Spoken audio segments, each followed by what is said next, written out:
Quand je crois sous ma dit pélo si a bassa beaucoup non quand si a bassa o wa ko du tedi ka wa do bo ku pe bo asan pe bo mi mo da pe bo oje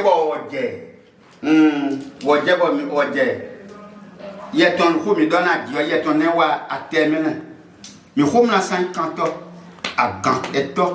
Clé du vaudou, le Fa est un code qui permet aux hommes de communiquer avec Dieu et les ancêtres et les défunts. Pour Dakendi Khossou, le Fa est le messager de Dieu qui oriente ceux qui vont à sa rencontre. Pour faire n'importe quoi, on consulte Fa. Par exemple, je voudrais prendre une femme, je consulte, c'est le signe négatif qui est arrivé. Ça veut dire que ce n'est pas un bon signe, ça. Je laisse. Si tu ne veux pas laisser, tu continues. Ça veut dire que la femme que tu vas prendre là, cette femme que tu vas prendre, peut-être que si elle arrive dans la maison, dans le foyer, peut-être qu'elle peut faire un enfant, elle mourra. Ou bien elle ne peut pas durer dans votre foyer. Non, avant de mourir. Ou soit, elle ne va pas faire du tout d'enfant. Si tu veux construire une maison, cette maison que je voudrais construire, sur quel doux je voudrais construire cette maison, sur ce terrain, Fa va te le dire, il faut faire ça, il faut faire ceci, il faut faire ça là. Là, tu es quitte. Cet homme est le président des Bokono de la commune de Savalo. Il affirme que le Fa est un guide qui éclaire l'homme depuis sa conception jusqu'à la mort et même au-delà.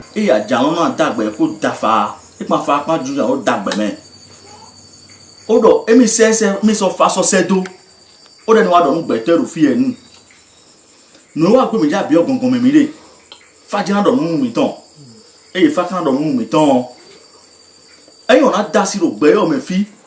gbe toju agbe jenu konukon yin we de ni ro gbe mo no wa ni ani jo chudwen ani ka ko tuwe gbe to ku orun yi be no mo me ku e kan ku wa ele so ni don ide sunu ton on so agbasa ton gan wa be no pon kankan no fi yo di me yo e we no de ni me bo ran de yin lo na se fa on a te fa non te fa suno te fa me bone tuwa yo chubo beto si keje khomeo eno ka fa de wu du teje mi no fi si keje khomeo e wa gbe kanji mo e fa do o la se ona zonzo ni ton lo na blo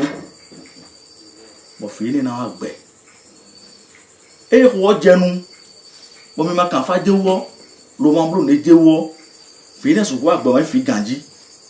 e ka nde o kan koton o mi kan faje go o mi kura se dai o kuna wa nwe de wo mi bro nwe ne yo fi na wa gbe na wa kanji tu ona wa gbe ai kun gbe to ka sa ka de jo tu mi npo ton ni don vovo mi do e wo zo tu ona kwa ai kun gba na kan faje go du teji no kan fi ai kun gba sa pata yin e ai kun gba kan sa pata men pompo wa gbe to sin se no sapata dia be na timbo khebe so jede be na timbo danjede be na no ko jiwe nande be na timbo un fofo ju egbe to pompo gbon o ma kan yan ai kun gban ro pa bo mi mo chokado fi me ko kon do fon gbe no ai kun gban jina ku lanwe de no yon bo de no yon a o kan na bi o kan fa do du teju no na kun gban Nigeria o e ma ai kun ma to fa langbe if I gbọ́nà hun chododo o ba yin tuwe o mo mo eji o akungba na ti mo yo aji fi gbere a de kala ti mo yo ji fi o ku je fi o binanku de na no pe ko do ya o ke de sun o na le jo akungba ni do na ko sin pe fi je ji o ga ka mo lo se o mo nje nwe de me o. Selon le professeur Kofi Aza, grand prêtre du Fa, le Fa est une méthode de divination dont la consistance est la recherche et la compréhension de la volonté des forces invisibles.